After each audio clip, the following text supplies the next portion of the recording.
Hello, जय हिंद दोस्तों। स्वागत है आपका फिर से हमारे इस यूट्यूब चैनल में जिसका नाम है सीजी नॉलेज विद क्या है आपका डीके। ओके, आज हम एमसीक्यू क्वेश्चन लेके आए हैं सीजीपीएससी से संबंधित जो क्वेश्चन है, जो आपके आने वाले एग्जाम जो प्यून भर्ती है, इसके अलावा सीजीपीएससी जो प्री है और व्यापम के जितने भी जो पेपर है उसमें जो है आपका हेल्पफुल रहेगा। ठीक है, तो समय ना गंवाते हुए हम क्या करते हैं, वीडियो को शुरू करते हैं। आज का जो पहला वीडियो जो क्वेश्चन है, याद ना है ना, उस क्वेश्चन का नाम क्या है, उस क्वेश्चन जो पढ़ते हैं पहला यह है कि वर्ष 2019-20 में केंद्रीय विद्युत प्राधिकरण नई दिल्ली की जो रिपोर्ट आया है उसमें बोला है कि छत्तीसगढ़ है ना, Chhattisgarh state power corporation general जो लिमिटेड है उसमें राज्य का जो है राज्य क्षेत्र का कौन सा क्रम है। तो देखो, पहली बात तो याद रखना, ये जो क्वेश्चन है याद रखना, ये है भैया आपका करंट का क्वेश्चन है ना। करंट मतलब बिजली वाला करंट नहीं बोल रहा हूँ मैं, है ना, समसामयिक जो घटना है ना, उससे याद रखना आपका ये क्या है आपका संबंधित है। और ये जो क्वेश्चन है और इससे रिलेटेड जो क्यूरी है, ठीक है जी, ये आपको करंट पढ़ना पड़ेगा, अपडेट रहोगे तब याद रखना आपका बनेगा। ठीक है, और ये हमेशा याद रखना चेंज होते रहता है। तो इसका जो आंसर है याद रखना क्या है आपका पहला था, उस समय जो है आपका क्या था, पहला था। ठीक है, अगला क्वेश्चन देखते हैं। अगला क्वेश्चन है भारत के निम्नलिखित में से, है ना, भारत के निम्नलिखित जो राज्य है उनमें से किस राज्य की जो सीमा है वो सबसे ज़्यादा अन्य राज्यों को टच करता है। मतलब भारत में जो राज्य है वो दूसरे राज्यों से कितना टच करता है। तो यहाँ पर ऑप्शन देखो, कर्नाटक की बात हो याद रखना, कर्नाटक जो है आपका वो 6 राज्य की सीमा से लगता है। उत्तर प्रदेश याद रखना आपका 8 राज्य की सीमा से आपका लगता है। मध्य प्रदेश की बात हो रही है तो मध्य प्रदेश याद रखना 5 राज्य की सीमा से लगता है। और पश्चिम बंगाल भी याद रखना 5 राज्यों की सीमा से लगता है। तो इस प्रकार से देखोगे तो अधिकतम पूछा, अधिकतम तो अधिकतम में क्या आएगा आपका उत्तर प्रदेश आ जाएगा। ठीक है जी, तो इसका आंसर हो जाएगा क्या आपका बी, उत्तर प्रदेश। अब देखो, इसको अगर हम जो है मैप में अगर देखना चाहें तो मैप में देख सकते हैं। मैप की अगर बात करोगे, देखो नीचे मैप रखा हूं मैं। ओके, तो मैप में अगर देखें तो ये हमारा हो गया भैया क्या आपका मैप। ओके, ये मैप हो गया। अब मैप में देखोगे यहाँ पर, है ना, मैप में अगर देखें यहाँ पर, तो यहाँ पर देखोगे तो ये है अपना कर्नाटक, ये क्या है भैया आपका अपना, है ना, ये जो है हमारा क्या है कर्नाटक है। और यहाँ पर कर्नाटक की बात करो, देखो ये एक तरफ आपका तमिलनाडु है, एक तरफ क्या है तमिलनाडु, दूसरा आपका केरल, तीसरा आंध्र प्रदेश, तेलंगाना, महाराष्ट्र और क्या है आपका गोवा। तो इस प्रकार से देखोगे तो 1 2 3 4 5 6, तो कर्नाटक आपका 6 राज्य से घिरा है। दूसरा मध्य प्रदेश की बात करते हैं, मध्य प्रदेश क्या होगा आपका 1 2 3 4 5, तो मध्य प्रदेश की बात हो रही है तो 5 राज्य से घिरा है। ठीक है, पहले बता दिया था। पश्चिम बंगाल की बात करें तो पश्चिम 1 2 3 4 5, ये भी याद रखना 5 राज्यों से आप घिरा है, मैप में देख सकते हैं। उसके अलावा जो उत्तर प्रदेश याद रखना, उत्तर प्रदेश 8 राज्यों से घिरा है। कौन कौन सा, तो एक तरफ बिहार, है ना, बिहार, झारखंड, छत्तीसगढ़, मध्य प्रदेश, राजस्थान, हरियाणा, उत्तराखंड और क्या है आपका हिमाचल प्रदेश। तो इस प्रकार से इसका जो उत्तर आएगा क्या आएगा, हमारा जो क्वेश्चन का जो उत्तर है ना, क्वेश्चन का जो उत्तर है वो उत्तर आ जाएगा कौन सा आपका बी, जिसका नाम है क्या आपका, है ना, उत्तर प्रदेश। ठीक, अगला देखते हैं। निम्नलिखित में तीस्ता नदी के बारे में याद रखें, किसके बारे में आपका तीस्ता नदी के बारे में बताना है।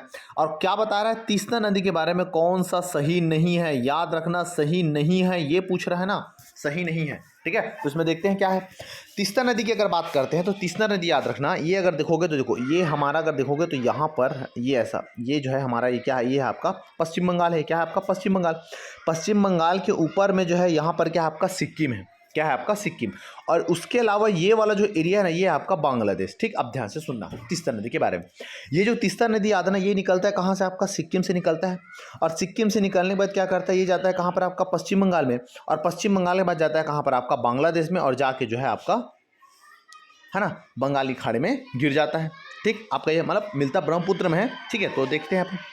तो यहाँ पर अगर बोलोगे, यहाँ पर अगर देखोगे तीस्ता नदी के अगर बारे में अगर बात करें, तीस्ता नदी के बारे में, तो तीस्ता नदी सिक्किम से होकर बहती है, हाँ भैया बहता है, ये सही है। पश्चिम बंगाल से होकर बहता है, हाँ बहता है, ये भी क्या है आपका सही है ना, ये भी आपका सही है ना। यह ब्रह्मपुत्र की एक सहायक नदी है, यहाँ ये भी याद रखना सही है। ब्रह्मपुत्र जो है आपका नदी जो है इधर से ऐसे आता है और जाके इसमें आपका मिल जाता है। समझ रहे हो बात को जी। अगला है सी ऑप्शन, बोल रहे यह पश्चिमी हिमालय से निकलती है, तो याद रखना ये क्या है आपका गलत है। ये कहाँ से निकलता है, ये पूर्वी हिमालय का जो भाग है उसी पूर्वी हिमालय के भाग से क्या करता है आपका निकलता है। तो इसका उत्तर आ जाएगा क्या, इसका उत्तर आ जाएगा आपका सी, क्योंकि सही नहीं है पूछ रहा है, तो सी याद रखना सही नहीं है। अब इसको देखते हैं अपन मैप के थ्रू, है ना। मैप की अगर बात करें, मैप से अगर देखते हैं, देखिए यहाँ पर अगर देखोगे तो यहाँ पर अगर देखते हैं, ये वाला जूम करते हैं ना, ये यहाँ पर ये ऐसा, यहाँ पर अगर देखोगे भैया तो देखो ये आपका सिक्किम है, ये क्या है आपका सिक्किम, ये पश्चिम बंगाल, बांग्लादेश।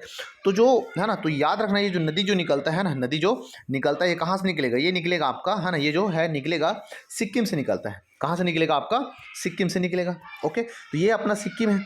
सिक्किम से याद रखना है ना, ये जो इसकी नदी की अगर बात करोगे तो ये जो नदी है याद रखना सिक्किम से निकलता है, और सिक्किम के बाद पश्चिम बंगाल, अब पश्चिम बंगाल के बाद कहाँ चले जाता है आपका, ये चले जाता है आपका बांग्लादेश में, और इधर से याद ना बहते हुए आता है कौन सा नदी आपका, ब्रह्मपुत्र नदी, और ये ब्रह्मपुत्र नदी में जाके ये नदी क्या हो जाता है आपका, मर्ज हो जाता है। समझ रहे हो बात को जी? तो ये तीनों चीज़ फॉलो कर रहे हैं। लेकिन पश्चिमी हिमालय पूछ रहे, अब हम पश्चिमी हिमालय को अगर देखते हैं तो पश्चिमी हिमालय देखो, हिमालय जो है ये पूरा याद ना यहाँ से लेके पूरा जो हिमालय है ये पूरा यहाँ तक ऐसे आपका फैला है, ये हिमालय है, ये पूरा क्या आपका हिमालय पर्वत है। हिमालय बोलोगे तो ये वाला जो भाग है यार ना, ये ईस्ट वाला भाग है, ये पूर्वी हिमालय है, और ये वाला कौन सा आपका पश्चिमी हिमालय है ना, ईस्ट, और ये क्या हो गया आपका वेस्ट। तो यहाँ पर जो गलत है उसमें पश्चिम बोला, जबकि निकल कहाँ से रहा है, कुल मिला के अगर बोलोगे तो 20 से, मतलब ये मान के चलो कि ईस्ट जो पूर्वी हिमालय है वहाँ से क्या हो रहा है आपका निकल रहा है। तो इस प्रकार से याद ना इसका जो उत्तर हो जाएगा है ना, इसका जो उत्तर हो जाएगा, उत्तर क्या हो जाएगा हमारा, जो गलत जो उत्तर छांटने के लिए बोल रहा है वो क्या है, वो क्या है आपका आंसर क्या आ जाएगा आपका सी। ठीक है, चलिए अगला देखते हैं। अगला बात करते हैं छत्तीसगढ़ की नई औद्योगिक नीति के संबंध में क्या है, कौन सा सही है। तो याद रखना अभी छत्तीसगढ़ में 5वां नंबर का याद रखना औद्योगिक नीति आपका चल रहा है, वो कहाँ से आपका 2019 से 2000 कहाँ तक आपका 24 तक का औद्योगिक नीति चल रहा है। ठीक है, चलिए अगला देखते हैं। किस बौद्ध भिक्षु ने कनिष्क को चौथा नंबर का जो संगोष्ठी हुआ था, बौद्ध समिति हुआ था, उसमें उसको बुलाने का सुझाव दिया था। तो याद रखना किस बौद्ध भिक्षु ने था, तो याद रखना वो जो बौद्ध भिक्षु था जिसका नाम था क्या, जिसका नाम था याद रखना आपका अश्वघोष, है ना, क्या नाम था, अश्वघोष। अश्वघोष ने बोला था कि भैया हम यहाँ के सम्राट है कनिष्क, उसको क्या करेंगे, न्योता देंगे, और उस न्योते में वो क्या हो यहाँ आपका शामिल हो। ठीक है, चलिए अब देखते हैं इसके बारे में कुछ खास डिटेल अपन देख लेते हैं। ठीक, अब देखते हैं। तो याद रखिएगा बौद्ध जो भिक्षु है, बौद्ध भिक्षु से याद ना संबंधित जो है अब तक जो है 4 क्या हो चुके हैं आपका जो सम्मेलन है, 4 जो सम्मेलन है वो सम्मेलन याद रखना अब तक हो चुका है। ठीक है, और चौथे नंबर का जो सम्मेलन हुआ था, ये चौथे नंबर का जो सम्मेलन हुआ था, ठीक है, ये कब हुआ था, तो याद रखना चौथे नंबर का जो सम्मेलन हुआ था ये प्रथम शताब्दी या फिर आपका 100वीं ईस्वी में आपका हुआ था। ठीक है जी, और इस समय जो राजा थे, शासक थे, राजा का नाम था, दिया क्या आपका, कनिष्क दिया है। और कनिष्क कौन से वंश से संबंधित था, तो याद रखना ये कुषाण वंश के शासक से क्या था आपका संबंधित था, ये कुषाण वंशी क्या थे आपका शासक थे। ओके, कहाँ हुआ था, तो याद रखना ये हुआ था कुंडल वन में। कुंडल वन कहाँ था, तो याद रखना, है ना, ठीक है, ये कुंडल वन कहाँ था, तो याद रखना, तो कुंडल जो वन है ये कहाँ था, ये था भैया आपका वर्तमान में कश्मीर में, कुंडलन हो गया, कुंडल वन हो गया। ठीक है, कश्मीर में था। ओके, आपका ये हो गया। और इसमें क्या था, खास बात क्या था इसमें जो खास बात ये था कि इस समिति में क्या हुआ था, ये जो जैन जो संप्रदाय है याद ना, ये 2 भाग में बढ़ गया था। एक जो भाग था याद ना, एक तक क्या नाम था, एक का नाम था आपका हीनयान था, एक का नाम क्या था आपका हीनयान था। ओके, और दूसरे का नाम क्या था, दूसरे का नाम था आपका महायान। तो 2 जो भाग उसमें बढ़ गया थे, 2 संप्रदाय में बढ़ गए थे, याद रखना, एक का नाम हीनयान और दूसरा का नाम क्या था आपका महायान। ये 2 भागों में आपका बढ़ गया था। और ये जो संगोष्ठी हुआ था याद रखना, इनके जो अध्यक्ष थे, अध्यक्ष है ना, इनके जो अध्यक्ष थे, अध्यक्ष कौन था, याद रखना अध्यक्ष था आपका वसु, याद रखना आपका मित्र था। अध्यक्ष कौन था आपका वसुमित्र था। और उपाध्यक्ष जो थे, उपाध्यक्ष याद रखना कौन था आपका अश्वघोष। और इसी अश्वघोष ने बोला था भैया कि हम मीटिंग में बुलाएंगे यहाँ के राजा को, मतलब किसको, कनिष्क को क्या करते हैं, बुलाते हैं। तो इसका आंसर क्या आ जाएगा, अश्वघोष, है ना, वसुमित्र है याद ना, और ऑप्शन में वसुबंधु दिया है। ठीक है, जो बुलाया था कौन था आपका अश्वघोष था। ठीक है, उम्मीद करता हूं कि आपको ये समझ में आया होगा। ठीक, अब देखो इसके साथ हम क्या करेंगे, अपन देखते हैं कि इससे पहले और 3 संगोष्ठी कब कब हुआ है। तो याद ना, पहला जो संगोष्ठी हुआ था वो हुआ था आपका 483 ईस्वी पूर्व में हुआ था। दूसरा जो संगोष्ठी हुआ था ना आपका 383 में हुआ था। और तीसरा जो हुआ था आपका 251 में हुआ था। 483, 383, 251 ये हुआ था। और इसके जो साथ इसके लिए कोडिंग था अका अक, अ का अ और क्या है आपका क। तो क का देख लिया, क से कनिष्क। तो 483 में हुआ था। उस समय राजा थे, उसका नाम था अ से अजात शत्रु। क्या थे, अजात शत्रु। अजात शत्रु याद रखना हर्यक वंश से संबंधित थे, हर्यक वंश से संबंधित थे अजात शत्रु। और इस समय जो हुआ था वो कहाँ हुआ था, तो याद रखना ये हुआ था कहाँ पर आपका राजगिरी में हुआ था। कहाँ पर आपका राजगिरी में हुआ था। राजगिरी के कौन सी जगह में हुआ था, तो राजगिरी में याद रखना गुफा है, गुफा का नाम है सप्तपर्णी गुफा। क्या नाम है आपका, सप्तपर्णी क्या है आपका गुफा, यहाँ याद रखना आपका हुआ था। ठीक इतना। और जो दूसरे नंबर का जो हुआ था उस समय जो राजा थे, क से याद रखना काला शोक, क से काला शोक। और कौन से वंश से संबंधित है, तो याद रखना ये शिशु नाग वंश से क्या था आपका संबंधित था। और इस समय में इस समय में ये हुआ कहाँ था, तो याद रखना ये हुआ था कहाँ पर आपका वैशाली में। कहाँ पर आपका वैशाली में, याद रखना ये आपका संगोष्ठी हुआ था। इसमें क्या हुआ था, इसमें जो आपका जो बौद्ध धर्म थे वो दो संघ में बढ़ गए थे। एक का नाम था स्थापित और एक का नाम था महासंघिक, ये हो गया। तीसरा जो हुआ था 251 ईस्वी में हुआ था आपका अशोक के काल में हुआ था। मौर्य वंशी शासक थे अशोक। कहाँ हुआ था, तो याद नहीं, ये हुआ था आपका कहाँ पर आपका पाटलिपुत्र में हुआ था। कहाँ पर आपका पाटलिपुत्र में आपका ये हुआ था। ओके जी। और इस समय याद रखना आपका, इस समय जो है ना, हाँ देखो, पहला जो संगोष्ठी हुआ था आपका 483 में, इसमें याद रखना आपका सुत्त पिटक और विनय पिटक का क्या किया था, आपका संग्रहण किया था। सुत्त पिटक और विनय पिटक मतलब 2 पिटक का संग्रहण किया था। और तीसरे नंबर का जो हुआ था, तीसरे नंबर का जो हो रहा है, तीसरे नंबर का जो हुआ था मतलब इसमें 251 में, उसमें एक और पिटक मतलब अभिधम्म पिटक का क्या किया गया था, आपका संग्रहण किया गया था। ठीक है, तो इतना डिटेल को आपको याद रखना। तो यहाँ पर जो क्वेश्चन था उसका आंसर था क्या, आपका अश्वघोष। ठीक है, चलिए अगला देखते हैं। अगले की अगर बात करते हैं, अगला क्वेश्चन है किस युद्ध के बाद हुमायूं ने जल किश्ती से मदद, है ना, जल किश्ती की मदद से गंगा नदी को क्या किया था, आपका पार किया था। ठीक है, तो ध्यान से सुनना। ओके, देखो, बाबर के बाद मुगल जो शासक थे बाबर, उनके बाद उनका जो बेटा था हुमायूं, वो क्या बना था, आपका मुगल साम्राज्य का अगला क्या बना था, आपका शासक बना था। ठीक है, जब याद रखना आपका हुमायूं जब आपका राजा बना था, उसने बहुत सारे क्या हुआ था, आपका युद्ध लड़े थे, जिसमें से याद रखना आपका 1539 में याद रखना आपका युद्ध हुआ था। 1539 में याद रखना आपका एक युद्ध था, और उस युद्ध का नाम था चौसा का युद्ध। कौन सा युद्ध, आपका चौसा का युद्ध। और ये हुआ कब था, याद ना, ये चौसा का जो युद्ध है ये हुआ था भैया कब, आपका जून में हुआ था, है ना, जून में याद ना ये युद्ध हुआ था। अब ये जो युद्ध हुआ था याद ना दोनों के बीच में हुआ था। एक तरफ क्या था, आपका हुमायूं था, और दूसरे जो तरफ था अपोनेंट में था शेर शाह सूरी। कौन था, शेर शाह सूरी। अब दोनों बीच में लड़ाई होता है, धिन्नड़ धिन्नड़ होता है, और इस धिन्नड़ धिन्नड़ में क्या होता है, आपका हुमायूं जो है क्या करता है, आपका हार जाता है। हुमायूं पराजित हो जाता है और उस जगह को, उस युद्ध स्थल को छोड़ के भाग जाता है। और शेर शाह क्या करता है, उसका पीछा करता है कि मैं मारूंगा मारूंगा मारूंगा हुमायूं को करके, और हुमायूं हो जाता है भैया पल्ला। और जो हुमायूं है, उस हुमायूं को जो है जब भागते रहता है तो एक जल किश्ती का मतलब होता है नाव वाला, नाविक। वो नाविक जो है क्या करता है, इसका जान बचाता है, किसका, आपका हुमायूं का, है ना। जो नाविक है वो क्या करता है, जान बचाता है, और उसकी खुशी में, उसके उपलक्ष्य में क्या करता है, वो एक दिन का राजा बनाता है हुमायूं। किसको, इसी जो जल बचाने वाला जो नाविक है ना, उनको क्या करता है, आपका ये बचाता है। ठीक है, इतना तो इतने को याद रखना। अब देखते हैं बिलग्राम का युद्ध कब हुआ था। तो बिलग्राम का युद्ध याद रखना, बिलग्राम का युद्ध हुआ था आपका 1540 में हुआ था। और इसी बिलग्राम के युद्ध को कन्नौज का युद्ध भी कहा जाता है, मतलब दोनों क्या है, आपका एक ही है। चौसा का युद्ध कब हुआ था, 1500 कब हुआ था, आपका 39 में हुआ था।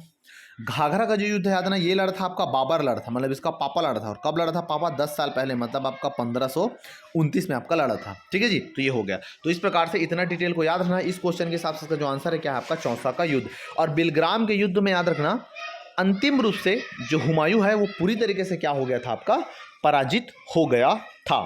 ठीक भैया, युद्ध को अगर क्रम से बोले तो क्रम से भी जमा सकते हो, तो आपका इतना हो गया। ठीक, अगला देखते हैं। निम्नलिखित में से किसने 1887 में प्रार्थना समाज की स्थापना किया था, प्रार्थना समाज का। तो याद ना, प्रार्थना जो करते हैं हम अंतर आत्मा से करते हैं, तो याद ना इसकी स्थापना किया था आपका आत्मारंग पांडुरंग ने।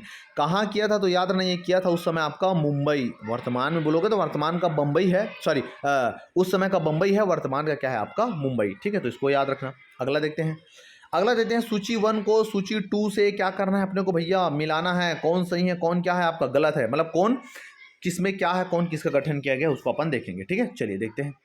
पहला है आपका मित्र मेला। तो याद रखना मित्र जो मेला है, उस मित्र मेला का जो गठन किया है, याद रखना ये 2 लोग ने किए थे। मित्र मेला का गठन 2 लोग किए थे। एक का नाम है आपका विनायक दामोदर दास। विनायक क्या था, आपका दामोदर दास। और इनका भाई था, है ना, इनका भाई था जिसका नाम क्या था, आपका गणेश। विनायक दामोदर दास सावरकर और गणेश सावरकर, इन दोनों ने मिलकर क्या किया था, आपका मित्र मेला गठन किया गया था। तो दोनों किया था, दोनों भाई थे, इसलिए इसको बोलेंगे सावरकर बंधु। देखो, तो पहले का जोड़ी बन गया सी। अब देखो एक का जोड़ी किस में है, तो एक का जोड़ी है ए में और दूसरा किस में, आपका सी में। तो इसका मतलब ये होगा कि बी वाला ऑप्शन क्या हो गया, कट गया। डी वाला ऑप्शन क्या हो गया, आपका कट गया। अब बचा क्या, ए और क्या बचा, आपका सी। ठीक, अब देखते हैं इसी में दूसरा मिलाते हैं, ढाका अनुशीलन समिति। तो ढाका में जो अनुशीलन समिति का जो गठन किया गया था, है ना, उसमें याद रखना 3 लोगों का नाम आता है। कितने लोगों का, 3। एक का नाम था आपका प्रमथ, एक का नाम था आपका प्रमथ मिश्र। क्या नाम था, प्रमथ मिश्र था एक का नाम। दूसरे का नाम याद रखना क्या था, दूसरे का नाम था आपका पुलिन बिहारी। क्या नाम है, पुलिन बिहारी मतलब पीबी। और तीसरे का नाम था याद रखना सतीश चंद्र है ना, क्या था आपका बसु, सतीश चंद्र क्या था भैया आपका बसु। ये 3 लोगों ने मिलकर किसका गठन किया था, ये किया था आपका अनुशीलन समिति का गठन किया गया था। इसको गठन करने के पीछे था, ये लोग ना जिम करते थे, मतलब व्यायामशाला के रूप में, याद रखने से क्या किया था आपका स्थापना किया था, व्यायामशाला के रूप में इसका स्थापना किया था ताकि बॉडी वॉडी बना सके, और उसी बॉडी वॉडी चक्कर में जोश आ गया और उसको एक क्रांतिकारी जो संगठन है उसमें क्या हो गया आपका तब्दील हो गया। ठीक है, तो इसमें देखो, इसमें क्या दिख रहा है, देखो अब ये प्रमर मित्र नहीं दिख रहा है, सतीश चंद्र नहीं दिख रहा है, लेकिन दिख रहा है क्या पुलिंदा। तो 2 का आंसर क्या बन जाएगा डी। अब देखो 2 की डी किसमें, देखो पहले में भी इसमें भी है आपका 2 में डी, इसमें भी है आपका 2 में डी। अब तीसरे में चलते हैं, गदर पार्टी की स्थापना हुआ था, याद ना 1913 में। तेरे हर दिल में गदर, तेरे हर दिल में, हर से हरदयाल, है ना। तो 3 का क्या बनेगा आपका ए। तो देखो 3 का 1 किसमें आपका ए में, तो मतलब इसका आंसर होगा ए। और इंडियन इंडिपेंडेंस लीग की जो गठन किया गया था आपका रासबिहारी बोस के द्वारा। तो इसका जो आंसर आ जाएगा, इसका आंसर क्या आ जाएगा आपका ए। ठीक है भैया, चलते हैं अगले क्वेश्चन में। अगला जो क्वेश्चन याद रखना, छत्तीसगढ़ अर्थव्यवस्था में कौन सा जो है द्वितीयक क्षेत्र में याद रखना आपका शामिल नहीं है ना। कौन सा जो क्षेत्र है द्वितीयक क्षेत्र में आपका शामिल जो है आपका नहीं है, नहीं है को पकड़ना है। तो याद रखना द्वितीयक क्षेत्र में क्या क्या आएगा, द्वितीयक क्षेत्र में आता है याद रखना आपका निर्माण आएगा, विनिर्माण आएगा, उसके अलावा याद रखना आपका क्या आएगा, विद्युत, गैस, जलापूर्ति, ये तीनों आता है। लेकिन क्या नहीं आता, तो इसमें क्या नहीं आता, खनन शामिल नहीं है। तो खनन याद रखना आपका प्राथमिक क्षेत्र का है। कौन सा क्षेत्र का, प्राथमिक क्षेत्र का। और दूसरा अगर बोले प्राथमिक, प्राथमिक के साथ याद रखना ये कृषि क्षेत्र का हिस्सा है। कौन सा आपका, ये कौन सा, खनन और उत्खनन। ठीक है भैया, तो इसका जो आंसर आ जाएगा, इसका आंसर क्या आ जाएगा, इसका आंसर आ जाएगा आपका डी। ठीक, अगला देखते हैं।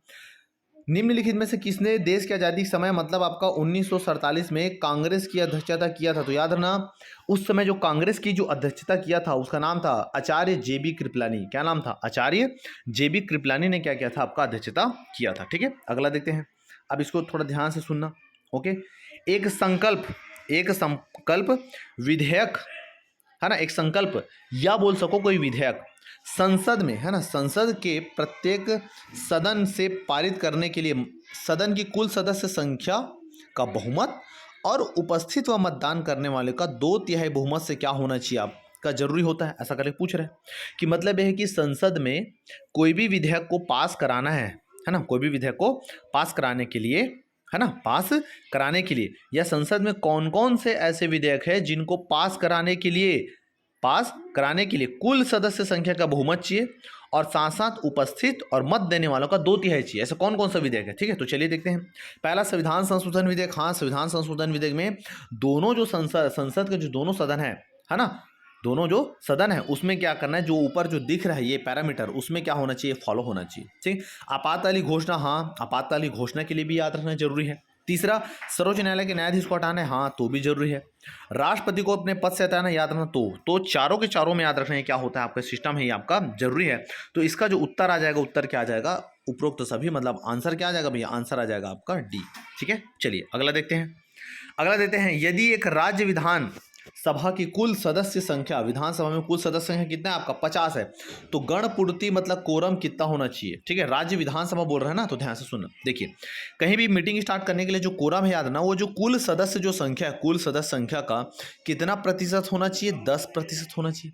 कितना प्रतिशत, 10% होना चाहिए।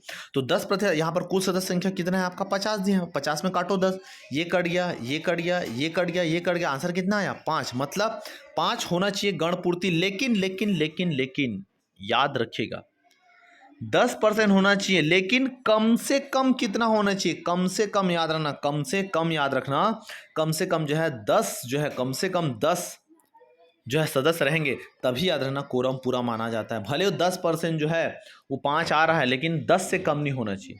समझ रहे हैं बात को जी। तो याद ना, इसका जो उत्तर है याद ना, ये उत्तर क्या आ जाएगा, इसका उत्तर जो आ जाएगा आपका बी, मतलब आंसर क्या आ जाएगा आपका ये।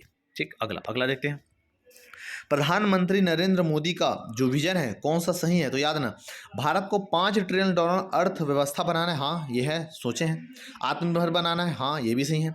किसानों का दुगुना करना है, हाँ ये भी सही, तीनों सही है। मतलब इसका उत्तर क्या आ जाएगा आपका, उपरोक्त सभी। ठीक, अगला, विश्व आर्थिक परिदृश्य ने अनुमान लगाया है कि वर्ष 2019-20 में संयुक्त राज्य अमेरिका के डॉलर के रूप में भारत विश्व की कौन सी बड़ी अर्थव्यवस्था बन जाएगी। ठीक है, तो ये रिपोर्ट है, इसको पूछा है। तो याद ना, इसका जो आंसर है ये बताएंगे मेरे को भैया आप, है ना, ये बताएंगे आपका। ये आपका होमवर्क हो गया। क्या हो गया आपका होमवर्क।